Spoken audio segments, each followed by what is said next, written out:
for those silly Canvas calls. Yeah. All right, it says I am perfect now. Okay. Yep, now it's all yours. Okay, so share screen and go to there, and then I will record. Now it says pause recording, so did it already start automatically? Yes. Okay, great. Yes. Okay. So just 1 second, because I was leaving you guys a message. Thank you. Okay. We're already impressed with your troubleshooting skills, Victoria. We think that you've got like the perfect temperament for this. Oh, trying. All right. So can you see my screen? And I'm in my getting into my sandbox. Yes? Okay. So I think we're on mute now. So let's go ahead and begin. So my class, I'm teaching at Citrus College in Glendora, California. We are getting our Canvas instance on Thursday, June 1st. That's what we hope. We're on Blackboard right now. So I'm really happy to have taken this course because I feel much more comfortable using Canvas, and I appreciate all of the features it has. So this is my home page,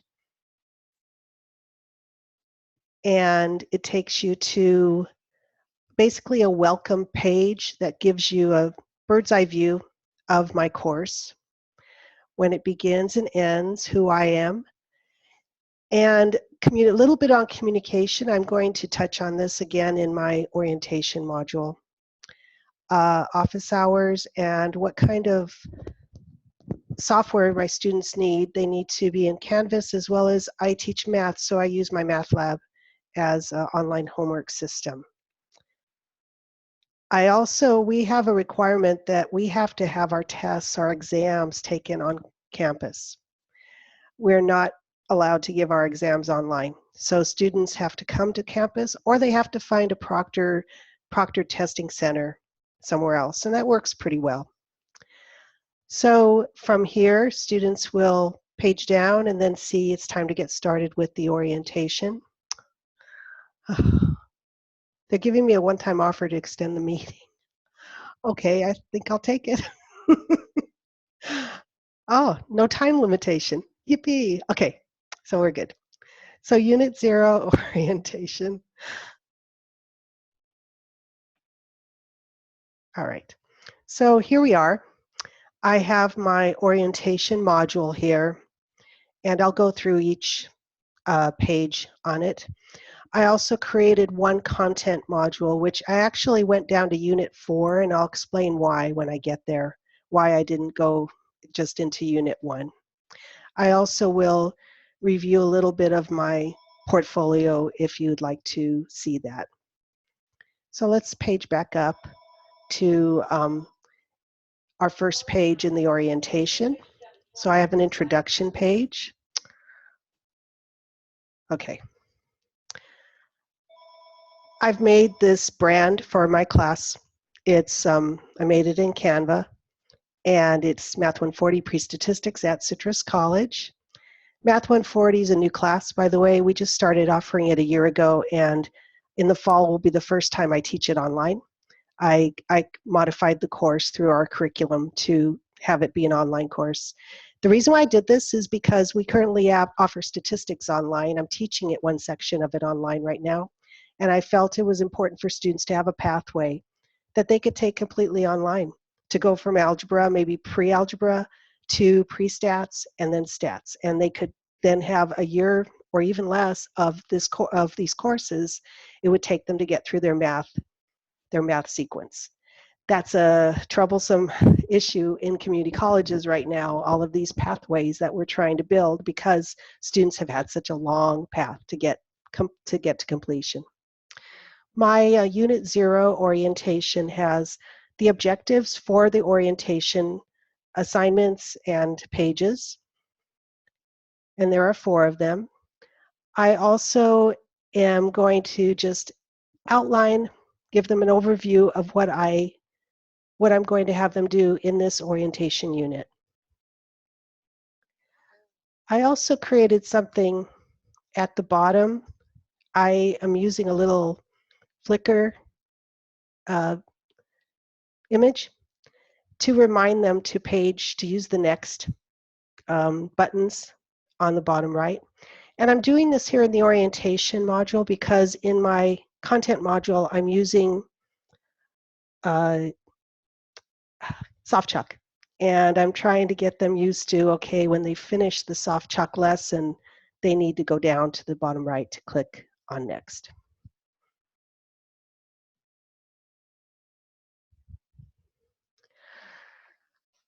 I created a welcome video through our OESP class to explain basically about the course, to learn a little bit about me, how long I've been at Citrus College.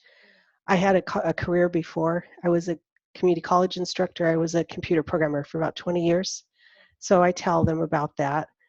About the class, what kind of topics we'll cover, what kind of assignments we'll complete, and how to take exams. I do give them some extra credit, and I'll talk a little bit about that here. And also a video. I didn't get a chance to record a former student, but I have one in mind of my statistics class, and I'm going to, in the next 2 weeks, record her and put it into my course to just talk about what kind of commitment is involved with an online class, especially in math. Having listening to someone who is your peer, has taken a math course online is important, I think, for students to really understand and listen to what the issues are and what the concerns are about being a successful person in this online class.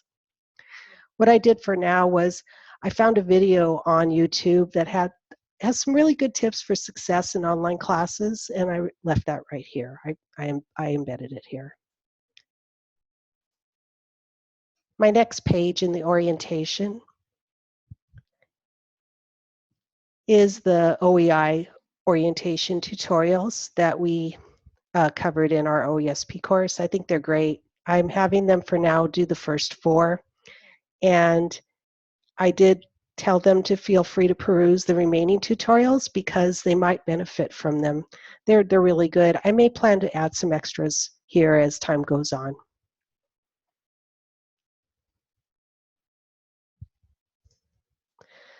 I created a video giving the students a tour of my actual Canvas course. That's the link here at the bottom. I also linked to the existing Canvas help files, the student overview, the student tour videos, and the student guide. I think it's important for them to have seen these, and I think it's important to have a page where I can, just have them available for help, and that's probably something I will do later on in this course. Communication is super important to me in an online class. I use Remind, and it's a way for students to text me, and I can text them, and we don't know each other's cell phone numbers. And whether it's an online or an on-campus class, I use Remind, so I'm going to give them a little 10 points extra credit to enroll, so that way I have another way to reach them, and they can reach me with the understanding that I do tell them in my syllabus and my course policies, I think I should have it in both, that I promise a 24-hour turnaround, not an immediate turnaround, because I have to sleep and do other stuff like we all do. There's an invitation that the Remind system prints out that gives them other options, because some students' cell phones may not be equipped to handle texts. It's possible. So there are other options. They can enroll via email, but to enroll via text, it's very quick.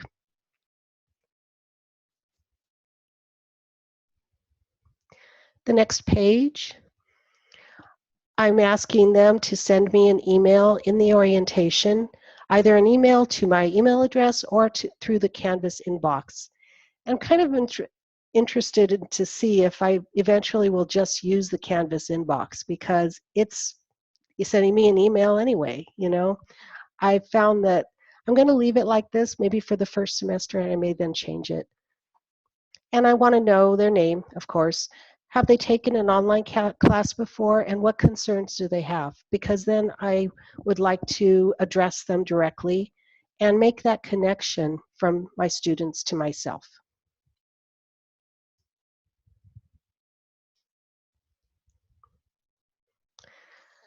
Like I said, we're using MyMathLab in this course, and I made a video to show how to enroll step by step in MyMathLab. I also am addressing what they have to purchase. They do get a 14-day free trial of MyMathLab, and the other options they have, though, is once that 14 days expires, they can buy a bundle from our bookstore. I've heard a statistic that 98% of our Citrus College students who are taking online classes are also taking on-campus classes. So that makes sense if that's the case, that our textbook bundle, they could purchase it directly from the bookstore. It's not cheap. Thinking about addressing that too. They can also buy MyMathLab homework, online homework, and the ebook directly from the MyMathLab Pearson's website for about $100. It's a little bit of a savings. It doesn't matter to me which they have. They just will have to have one or the other. I also link to the MyMathLab website. I will show you in my content unit that I'm going to be embedding MyMathLab into Canvas so that it's kind of a one-stop shop, and that we don't have to have them going out of Canvas to do their work. And actually here, I can show you here what again, my plan to do here is to link directly to the MyMathLab homework through the LTI app. I couldn't do it with the sandbox. So I'm hoping on Thursday I will get that consumer key and the shared secret so that on our own instance I can do this. I also made a navigation video for them to become familiar with MyMathLab, how to find the homework, how to find the quizzes, and in case they want to, so they can work in the system, they have two ways to get to their homework, from within Canvas, but also directly from within MyMathLab. Some students may prefer that. If they've used MyMathLab before, they may want to just go into that and knock out several assignments. I don't know if that's a good way to go, but I think it makes it flexible for them. The course policies are the next page. And these are the ones that I did create through our OESP course. I address attendance drops, plagiarism, late work, again, communication. I address DSPS if I do have any students in my online class, and getting help with the class. I teach an on-campus class of Math 140 along with an online class. So if students are available, they're allowed to come to my on-campus class. I'm teaching stats this semester in that form, that I have an online and an on-campus, and I find that now at this time we're almost done with our semester. I see a lot more of my online students coming to listen to the lecture. Helps them when they get stuck, really get stuck. Also on-campus tutoring, as you know, important for mathematics, to know where it is and how to get there.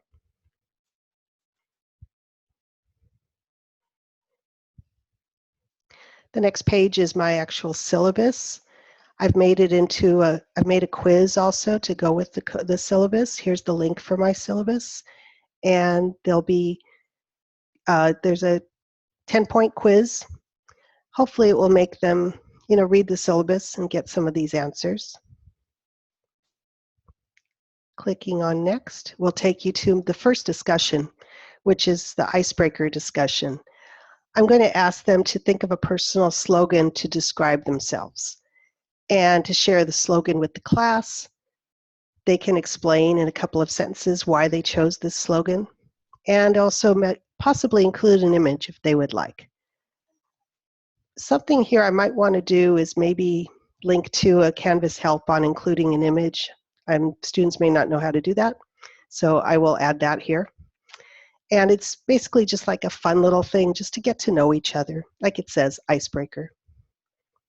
And you can see one of my classmates, she actually was looking at my class and she posted this. So she has a great slogan and nice, cute little picture.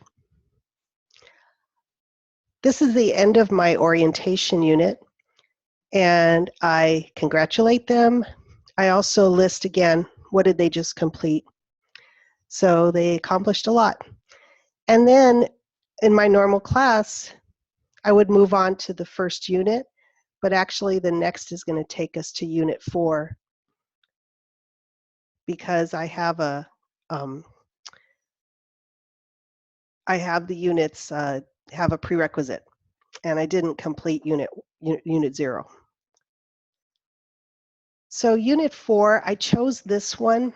It's Chapter 4 in our book. It's all about summarizing data, as it says, calculating the measures of center, which are mean, median, mode, range, and calculating standard deviation and variance, which are called measures of variation, and also making a graph called a box plot. Students have a lot of trouble with this. They have a lot of trouble with the standard deviation and the variance, which was why I chose this unit. I wanted to really think about carefully, what could I do to make it easier for them to learn this material? So I created a to-do list here. I do have this module open for 2 weeks, not one. So there's a lot of stuff they have to do because there are 3 sections in this chapter. I did put my email down here, or just remind them they can go to Remind if they need help. I encourage them to complete every assignment in this module, which also includes that I'll go through a group project, discussion board, and then finally a quiz in MyMathLab. So let's go on to the first page of Unit 4.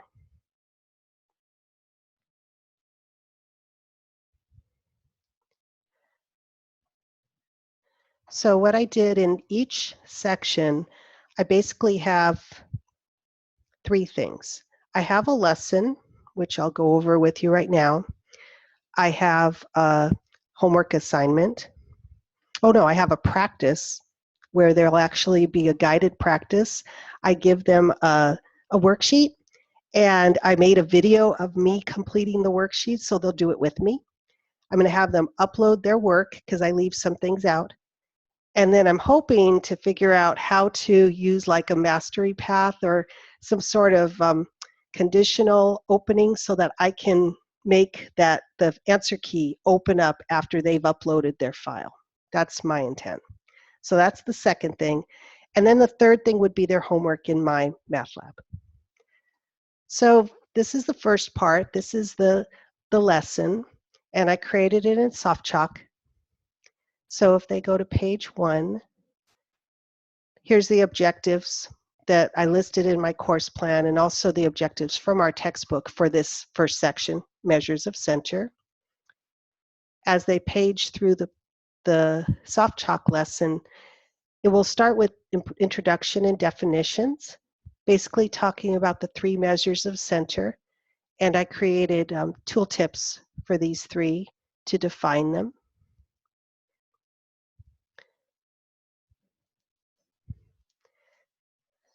The next page has a reading. Basically, it's a website that I found that it's pretty awesome, actually. I didn't have to create this. It was there to understand averages, and they're all a form of average, mean, median, and mode.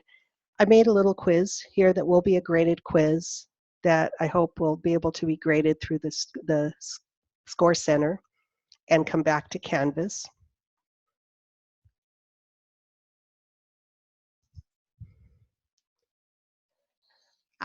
In each of these lessons, I'm also going to show them 2 videos. This one is called from the website called Math Antics. And I mentioned here at a certain time, minute 5, minute 18 seconds, that the narrator will discuss how the mean and the median sometimes can be the same number. It's an important concept for them to understand. And I'm asking them to take notes from the video because to remind them that there's going to be one more quiz after the next video. So I have 2 videos and then a quiz. The second video I've chosen for every section is going to be from Khan Academy, because I really like Salman Khan's way with students. They're short videos, they get to the point, very useful. So after watching this second video then, they will take a quiz for their videos, and it's a multiple choice quiz. Not too difficult, but hopefully we'll check their learning. And then that's the last page of my soft chalk lesson. And I tried to put here to click on next to continue to the next part of our Canvas unit, basically to get them out of soft chalk and back into our unit 4.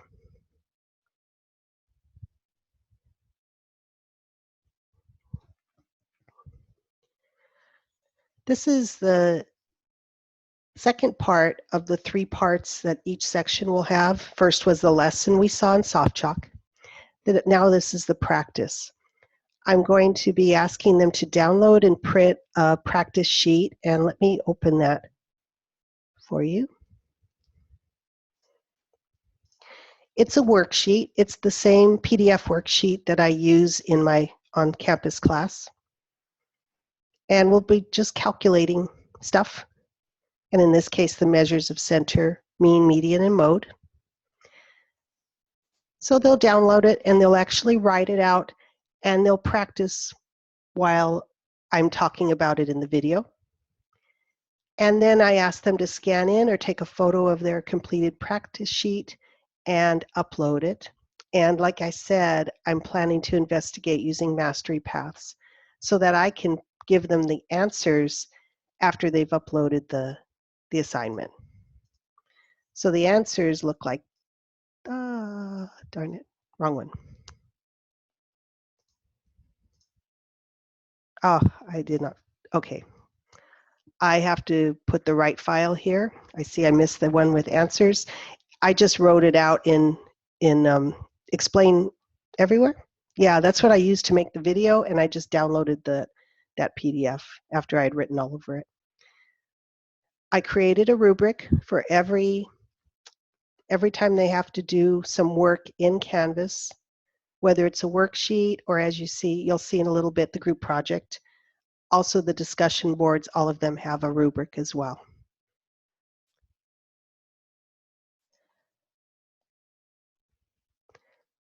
The third item they have to do after they've completed the lesson and completed the practice is to go into MyMathLab. My intent will be for MyMathLab to open directly from here.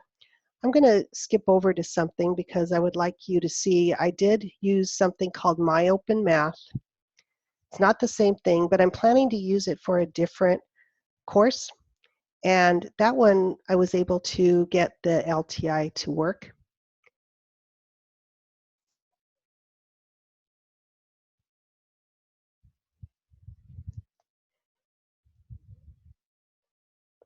And it's opening. So I expect that MyMathLab will look very similar to this, that the assignment I use will just be embedded right into my Canvas page, and students will do their work directly in here. And then the points will transfer to the Canvas gradebook. That's my plan. I'm going to go back to the module 4.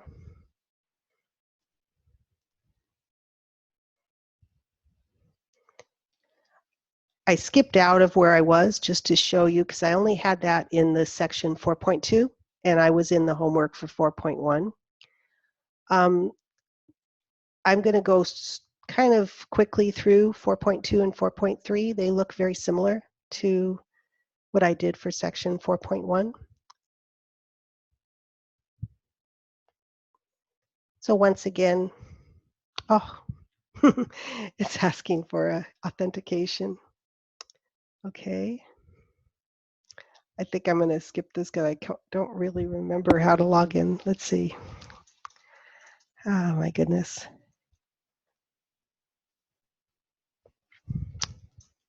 I'll try it one time. Yeah, okay.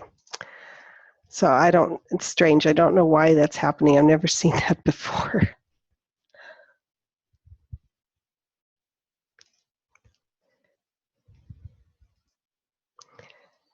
Section 4.2 will be the lesson. That's what I was trying to get into. The practice, very similar to what I showed you before, basically 1-2 page handout that will be ultimately uploaded after the students practice with me by following my video that I made. And then hopefully here's an answer sheet I can show you. So for this section, there it is. This is for calculating the mean and the standard deviation. Calculations get a little bit more complicated because of all the Greek letters, all the statistical calculations here. And so this is the answer key that will be open to them, I hope, once they upload their data.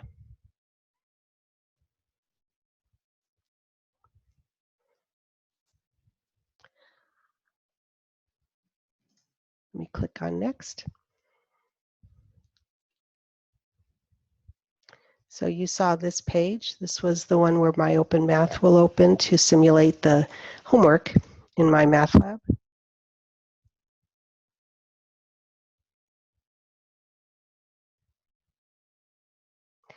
The lesson for section 4.3. Now see this one, I don't know why the other one didn't open. This is the soft chalk lesson for Boxplots. Showing the objectives first, and then showing the definitions, and an introduction, and once again, showing the tooltip for each of these. And it's set up exactly the same. I wanted to try to keep a consistent look and feel for every one of these lessons so that students will know what to expect, also to know how much time to devote to this. So once again, it's a reading followed by a quiz, followed by 2 videos.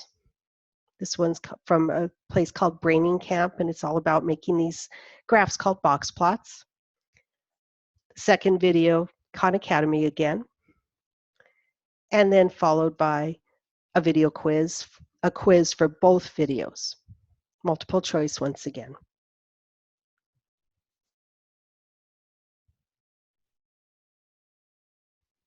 The practice for this section 4.3 is it looks similar to the others. It's just a different topic, different concept. Once again, a practice sheet, and then a video of me working through the practice sheet that I made with Explain Everything on my iPad, and then the practice sheet answers that will be uploaded. They can have visibility to once they upload their work. And finally, for this last section in Chapter 4, will be their MyMathLab homework. I'm planning to, in this course, create 2 group projects. And this was one that I went to a conference last year, and it was all about teaching this pre-statistics course. And are adult cereals or children's cereals more nutritious? It's kind of an interesting group project because the idea is there's no real straightforward answer. It's very open-ended. I'm going to be grouping them, letting Canvas group them together. It will be groups of 5 students, which seems like a lot, but I've set up what they have to do so that each student will have a role in this project. The data that they're going to use looks like this. It's a Word document that has, it's opening, there we go. All kinds of data for lots of different cereals. All kinds. They have the manufacturer, they have the calories, protein, fat, sodium, fiber, carbohydrates, sugars, potassium, vitamins, weight, and the cups that they would eat. They have a lot of data. We'll look at that in your sandbox, but you only shared your desktop with or your browser with us, and so we can't see the file. Oh, thank you. Okay, sorry about that. Okay. So I have a template. I'd like you to look at this too. It's a PowerPoint presentation that's basically empty. that the students will fill in, and they'll be filling in the slides as my directions here. So I'm going to have them do calculations, mean, standard deviation, variance. They're going to make a histogram, which they learned how to do in Chapter 3, and they're going to use a software program that's within MyMathLab called StatCrunch. It's very easy to use, actually. In Chapter 3, I will be showing them a video of how to use it, how to make a histogram. They'll also make a graph, some sort of graph, a pie chart, column chart, which they learned in Chapter 2. They'll compute the calculations, and then here's a video of how to download the graphs and charts from StatCrunch. They will upload their file here, and you can see at the bottom, it's a PowerPoint. And here's my rubric for how I'm going to grade them. 50-point project, focusing a lot on the variables and the calculations created on the PowerPoint slides. Every chapter, I'm planning to have a discussion board. And this is something that I'm going to try brand new that I heard about, is to have the discussion board be a help board for the homework. I'm going to, at each unit, ask the students to post 2 problems from the homework for that chapter, and to clearly identify the section number and the problem number and why are they having trouble with it, like what do they see that's wrong with it. And then they're going to help each other. So I'm asking them to reply to 2 other students' postings. They can provide a partial answer. That's okay with me if they do give some help, but maybe it doesn't lead to a complete solution, or they can completely answer the question for their peers. I'll be having to monitor this board a few times per week because I don't want bad stuff to go up there that's not correct. And I'm going to have to wrap my head around that a little bit, but I think it's worth it. I think this will be a really useful discussion board. I also I created an example post so that they can see how I want the format to be.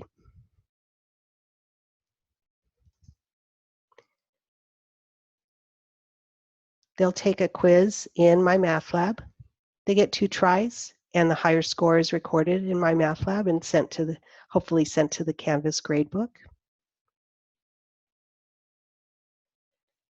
And then that is the end of Unit 4. I give them a wrap-up as I did in Unit 0. I'm reminding them also that they'll be taking their exam next week. I'll also be reminding them of this by email and by announcement in Canvas.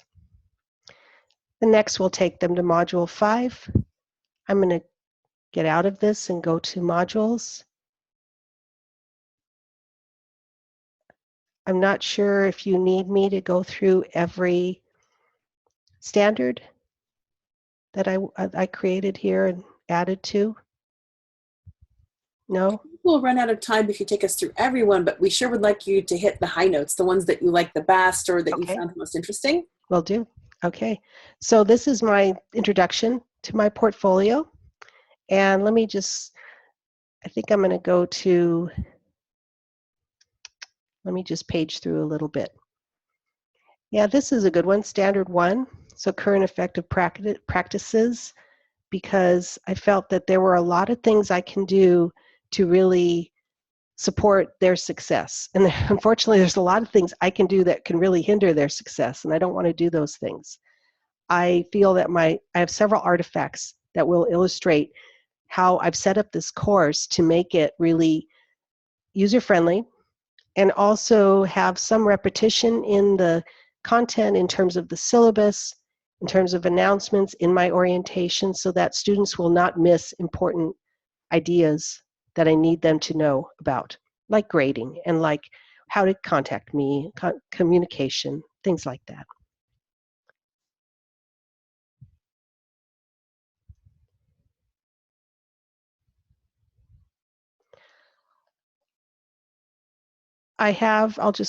This will be the last one I talk about, Standard 2, that it effectively uses a range of technological tools.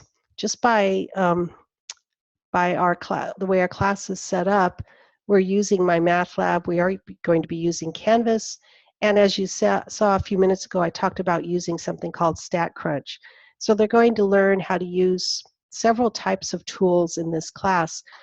One of the goals of this course, Pre-Statistics, as its name is, as it says, it's going to prepare them for statistics for Math 165 at our campus. And the better they learn this material, the easier statistics will be for them. They'll cover a lot of it in that class again, but I've had students who now have taken pre-stats and they're taking stats with me right now, and I can see the difference in their grades. I can see that the benefit of this course. Understanding how to use the technology in the discussions, in the announcements, in the modules, and the external tools, and I should add here StatCrunch as well, will help the students be less fearful of technology, because I find even though it's not for example, a programming class, students do need to be able to function effectively within the course management system as well as the software that we need to support it. And that's it.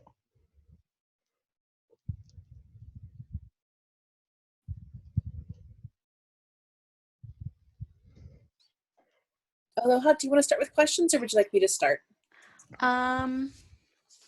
You can start.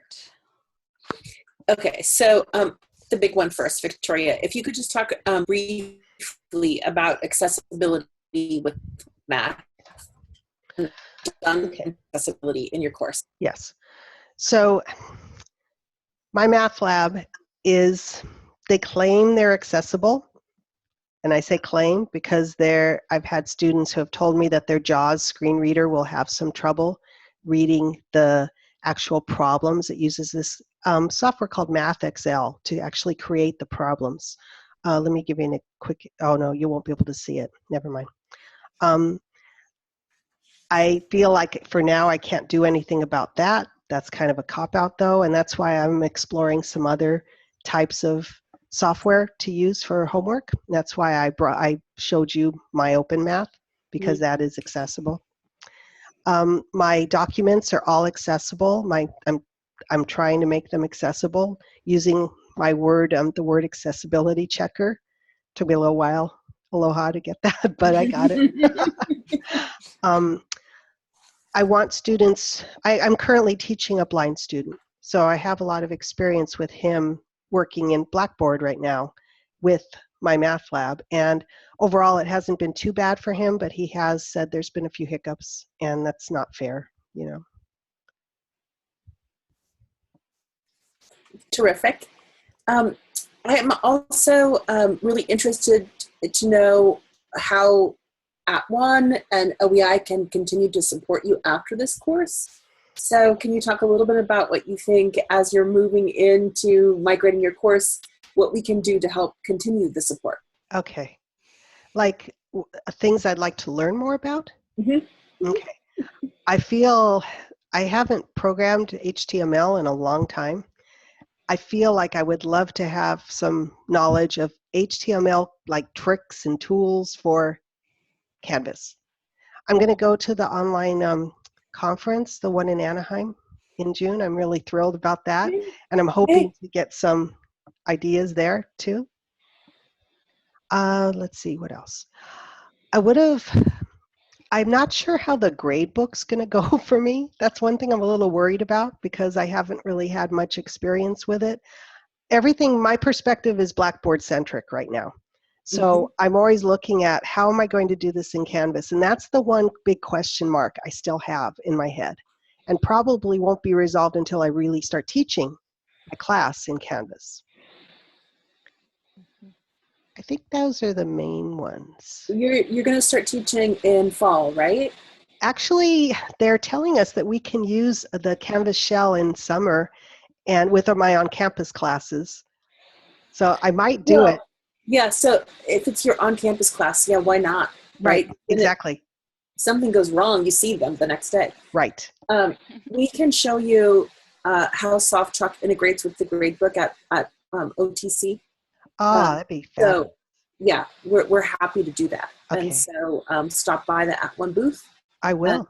we can show you how we've integrated it using the LTI and what that looks like from your side. And I think that if someone would have been able to do that for us, it would have been really, really helpful. Yeah.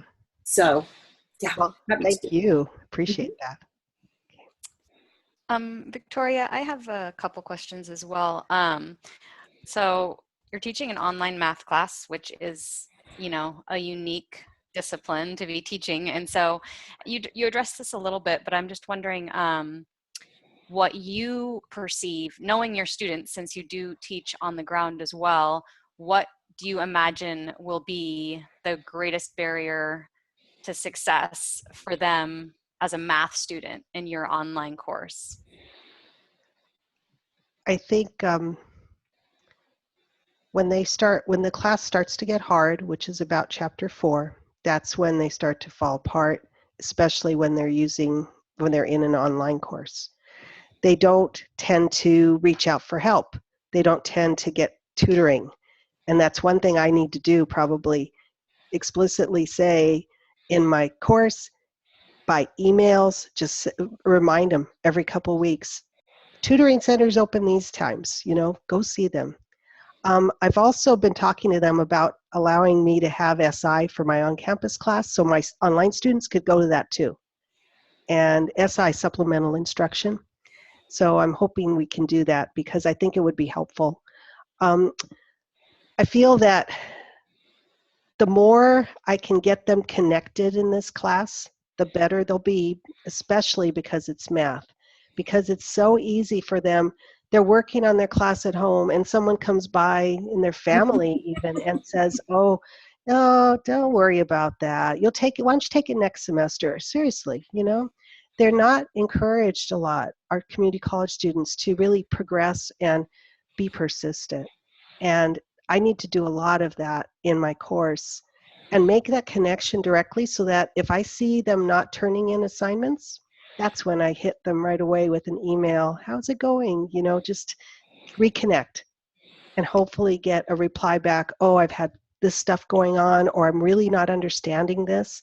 Then I want to also make an online, like every week or every 2 weeks, I'm thinking about have online meetings so that way they can join me and get help, in a group setting. Mm-hmm. That's a great idea. Do you know, is your campus going to have access to NetTutor or Lene? Does everybody get NetTutor that uses Canvas? So I'm not 100% sure what the current status of NetTutor is for people outside of the pilot program, but Okay. I'm almost positive the schools have to pay for it, but OEI has brokered a fee for it. Okay. So they have to opt in. Okay. Mm-hmm. Okay. That might be a potential future resource for you too if you find your online students want online tutoring and your campus doesn't have that already. Right. And then just one more question. What did you find to be, if you can name just one thing, what you found to be the most valuable thing that you learned in OESP throughout the 12 weeks? Oh, I think soft chalk.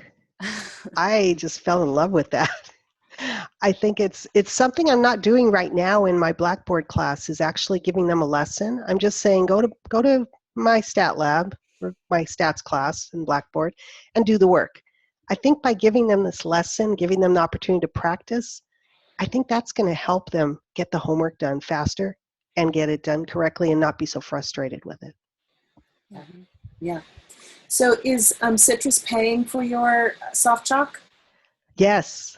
Yay! Yes. Terrific. Yeah. Okay, that's terrific. Yeah. Good to hear. Well, I think that wraps up our questions for you. And so we want to thank you for the tour of your sandbox. Okay. And we want to remind you that you should upload the archive to your YouTube channel or 3C Media Solutions, and then provide a link in the core in OESP in week 12, or embed it in week 12. Aloha, I can't remember how you guys decided to do it. Is it a discussion? Some people are posting it to the discussion forum where you posted your original invitation, and then Yes. some people are adding it to their ePortfolio introduction page. That's where it should be.